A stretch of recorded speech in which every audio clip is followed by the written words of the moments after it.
mental health, emotional health, physical health, deeper understanding, actionable takeaways to improve your quality of life. We're the Level Up guys.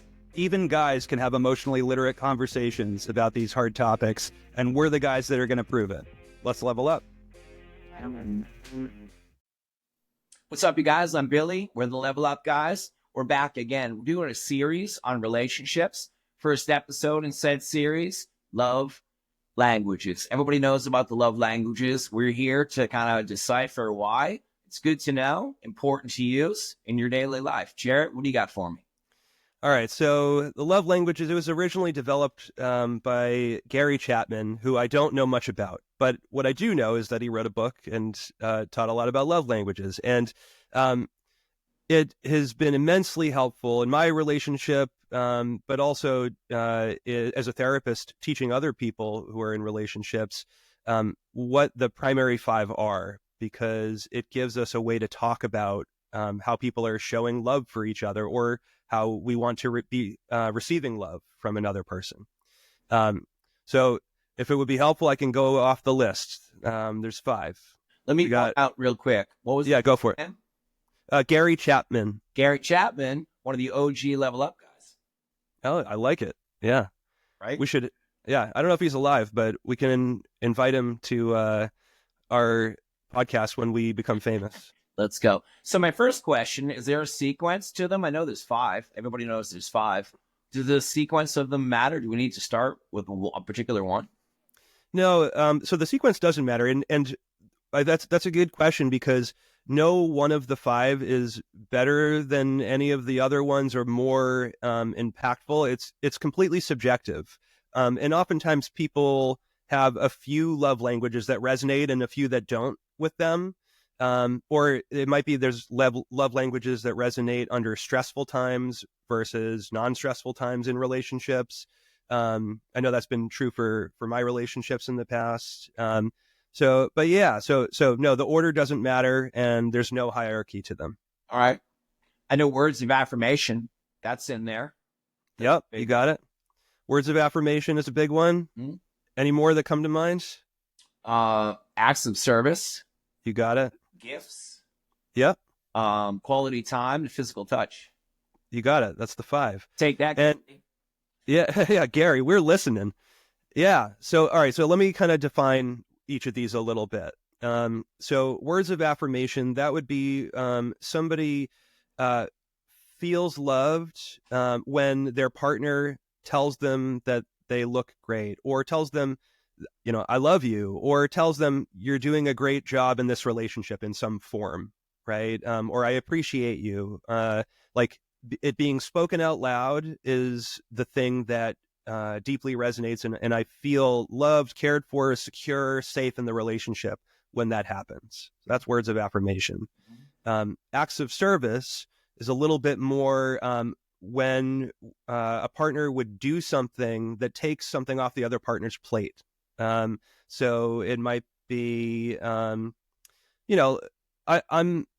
one thing that I've learned in my relationship about acts of service is that, and this is a great Level Up guys story, that house chores and doing dishes are not acts of service for a wife. That is just meant to be evenly split.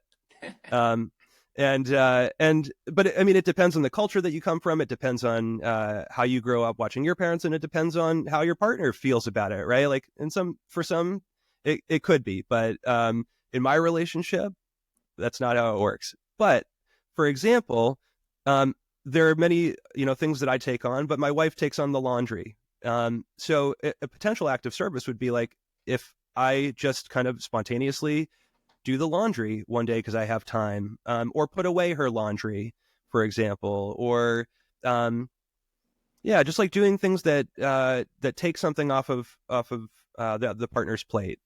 Maybe making dinner if it's the typically one person who makes dinner, and it could go either way. I have plenty of clients who are like, I don't, the guy is like the cook of the house, so it doesn't really matter. It can go either way, but.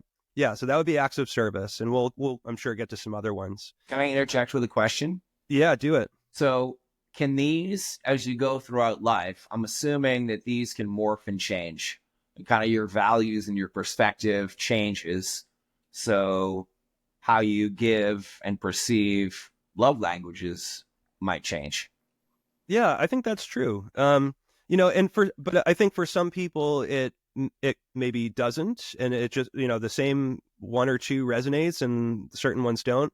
But I think that because every relationship is a different one, it could depend on the dynamic that's created between the two people. So I think that, yeah, it's insightful to point out that, like, it doesn't have to stay, rigid, or, if we find ourselves shifting into another one and appreciating that more with the partner that we're with, yeah, no need for alarm or surprise, right? Like I said, before, none of these are more valuable than the others. It's just what's valuable to you in any given moment in a relationship.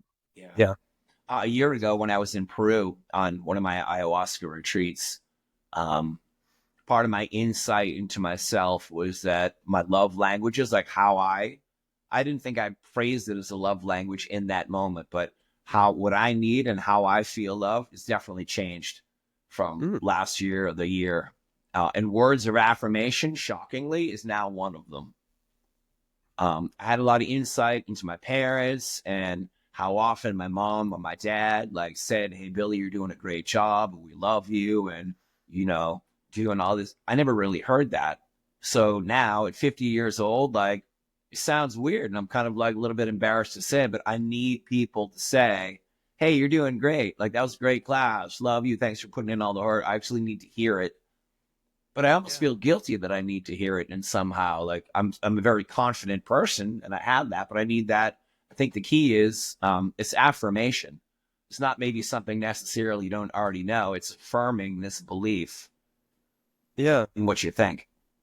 Thanks for sharing that vulnerably, and even though you feel embarrassed, I love that you did. That's why we're here, right?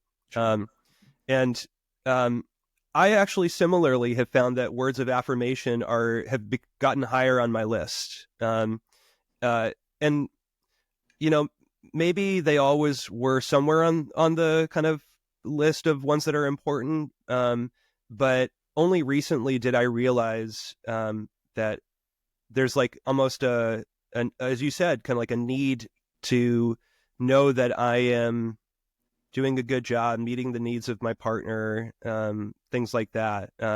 And, nobody is going to meet their partner's needs all of the time, but it really helps me stay engaged in the relationship. And, when I get the affirmation for when I am, one of the things that I don't need as much is like, "You're looking great today," or, like, "Oh, you're so handsome," things like that. For But I think that when I was younger, that probably was more appealing to me. Yeah. But yeah, now it's like I want to know that I'm a good partner as opposed to, like, a hunk. I mean, everybody knows. We don't have to say it. Everybody knows. Well, I haven't shaved in, like, I don't know how long, but yeah. I love what you said about acts of service and how, if you happen to vacuum the house and you think you're like doing extra credit somehow, no, that's just part of like cohabitation. That's part of being a team in a relationship. Acts of service for me, like, it really doesn't do anything for me. Sometimes I'll look at it as almost like a burden. If if someone says, "Oh, I love you so much, and so I brought you a house plant," unbeknownst to them, I'm so slammed with what I'm doing, I don't have time to put 3 ice cubes a week in an orchid. Yeah. Oh, suddenly it's like, then I don't know when it should die because I'm super grateful that you gave it to me. Yeah. Yeah. I mean, and what you're kind of noting the connection sometimes between receiving gifts and acts of service, right? Oh. Like, if somebody's bringing you a houseplant, that could tie into the next one, right? Receiving gifts. Right. But if somebody, were saying, "Hey, I'm going to water," like, I don't know if you have an outdoor garden, but, like, "I'm going to water your outdoor garden so that you don't need to think about it," right? Like, that's active service. You reminded me of a conversation I had with my wife about this recently, where, I like to bring her flowers every once in a while, sometimes for special occasions, sometimes just because. And, here I am thinking like, oh, it's a gift. She'll feel really loved and appreciated. And, somewhere within my awareness, but also like pretty outside my awareness, like I watched the flowers die and dry up, and they stay in the vase because I actually kind of sometimes like dried flowers and how they look, but like at some point it's like I even think to myself, but then just move on to something like, those are probably done for.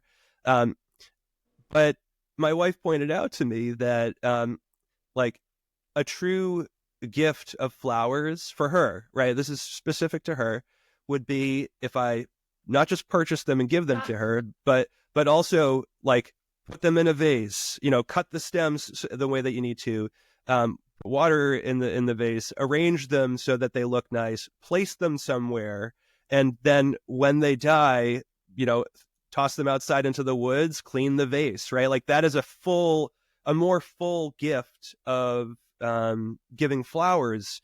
And I mean, here I am thinking like, oh, like I'm a nice guy who brings flowers to his wife. And, but really, as you said, like it could feel burdensome to be like, now I have to figure out how to do with these flowers. They're just sitting on the counter. I don't want them to die. So like, okay, my wife will, like, all right, I guess I need to take care of these now, kind of thing. And so, yeah. So anyways, that reminded me of that. Yeah. Somebody's got to vacuum the petals off the floor. Yeah. True that. So that leads me to another question before we get to the next act of service. There's a big difference, I think, between, and they're equally as hard, is recognizing what one's needs are, love language wise. I mean, love what I need, versus saying, okay, that doesn't really have any relationship to what you might need. Yeah, my love language is not your love. If I love gifts, that doesn't mean that you're gonna have the same attraction to that at all. That seems like a confusing area. It is a confusing area. Can we put a pin in that and get to that? Like that is definitely a question that we need to hit upon. Right. Yeah. Stay tuned. Exactly. Yep. Commercial break. Okay. Yeah. All right. So we have words of affirmation, acts of service, receiving gifts, quality time, as you had said, was the next one. And that can look different for different people, right? So like for some people, quality time, like just watching TV together and maybe like chatting about an episode or a movie or something like that, could be considered quality time to some people. Other people need more verbal engagement, not specifically affirmations, but just more conversation and like kind of almost a pursuit of each other, in terms of the conversation, getting to know each other. And this also comes up between my wife and I, because we both value quality time. On a hike at one point, when we both love, going for hikes and stuff like that. So we were on a hike and it was like somewhat strenuous. And also it was like really buggy out, and mosquitoes love both of us, probably her more, but also me. And it was really a bad mosquito day. Hike was like slightly strenuous. And I'm walking next to her, enjoying the hike, feeling like, mosquitoes stink, but like, it's nice to be out with my girlfriend at the time. And just like really in my body and focused on moving forward on this hike, right? Through nature. And come to find, she was feeling like, she verbalized later, like, feeling, if I want to go on a hike and not talk, like I can just go by myself. That doesn't feel like quality time to me. And interesting. Yeah. And so for me, like I'm perfectly happy to do things alongside people, and that feels like quality time to me. And for her, so like we could go out to dinner with my toddler daughter as well, and like a lot of the attention could be focused on the daughter, as she demands a lot of attention. But in situations where I'm not also directing my attention towards my wife, she'll come away from that kind of feeling like I wish we didn't spend the money to go out to dinner. Like we could have done this at home. Where I'm like, oh, we're all out to dinner as a family. Like this feels good. But at the same time, I can understand her perspective based on what her needs are for, in terms of this love language of quality time, which is more like paying more verbal attention to each other. And that signifies something meaningful to her. Whereas for me, just like kind of being together. But what about you? I mean, how do you connect to quality time? Like, what does that look like for you? But I mean, just to backpack off what you said for a second, I mean, it takes a lot of bravery, and it seems like it could be kind of a speed bump for someone, her, anyone, to have to verbalize that. I'm perfectly happy to be in silence with a partner, like doing nothing, reading a book. I don't think it's a requirement to be like talking all the time. Or I think if you're with someone that you love, like there's no such thing as an awkward silence, you know. Mm, But yeah. if you're in a situation where you don't get a lot of like adult one-on-one time to be able to like just communicate in a way, right? Yeah. Um, yeah, I've always been kind of a loner. It's very isolating what I do as a career. So I spend a lot of time alone. I spend a lot of time like talking to people without, as I mentioned before, having a response back. Yeah. Um, yeah, that's a good one. I don't have a lot of experience in quality time. Yeah, fair enough. Well, so you just gave me a really interesting thought that I'm going to say out loud so we don't forget, but maybe we can also come back to it. Um, I literally have never had this thought before, but I was just thinking like maybe for you to have like a loving relationship with yourself, you need quality time with yourself. And it started to make me think about like words of affirmation could be a love language to self also, right? For Ooh, some people, or like acts of service, that would be like acts of self-care in a yeah, way, right? Like I'm going to give this gift to future me, right? Of an act of service, or like buying a gift for myself, or like even, yeah, physical touch in some like comforting way. Like there's a lot of research on just like holding your face, or giving, putting pressure on your hand to your chest or whatever, yeah. or hand to your heart, things like that can really symbolize something meaningful to people in terms of their relationship with themselves. Right. So yeah, so anyways, random thought that I said we'll come back to and just totally went into, but Oh, I mean, yeah. I mean, Greg should have that as like volume two. Gary Chapman. Gary, sorry, Gary. Ah, blew that up, Gary. That's okay. Yeah, who Yeah, I cares? mean, love languages for thyself. I wonder Yeah. if physical touch could be kind of like transmuted into almost like physical action. Is the practice, is a yoga practice, or going for a walk, or doing Mm-hmm. push-ups, or going for a run? Is that kind of like a physical touch where you have that same kind of like hormonal or endorphin boost because of it? That's a good question. Yeah. So let me start by saying I'm not totally sure, but my intuition would say that like that type of physical activity or that type of practice um, could that feels more like self care, which for me ties into like an act of service for self. Because when I think about, but so let me talk this out and we'll see, Yeah. but like when I think of physical touch as a love language, I think of, you know, like I feel loved because you are making contact with me in some affectionate way or some nurturing way, or at times could be, sexual, right? Uh, and so it kind of, so I think you're right to note that like yeah, it could release some of the same neurochemicals and hormones within the body that that could be produced from physical touch or physical activity, things like that. So that's where I get a little not sure, but it, to me it feels like if I mean, people will probably have either heard me do this or will hear me do this 1,000 times. If I'm like bringing it back to like we are mammals, we are pack mammals, right? um when I think about physical touch, I think about baboons, picking the flies off of each other, or like animal, or wolves kind of huddling up and kind of snuggling, or like lion cubs wrestling, or even the animals that like hang on to their parent, right? So there's something about like warmth, there's something about friction on the body, and just kind of comfort through that way. So that's where I'm not sure. It feels like Yeah, I don't know. What do you think? It totally resonates with me. I mean, I have a kitty cat who's 2 years old. His name is Ellis, as you know.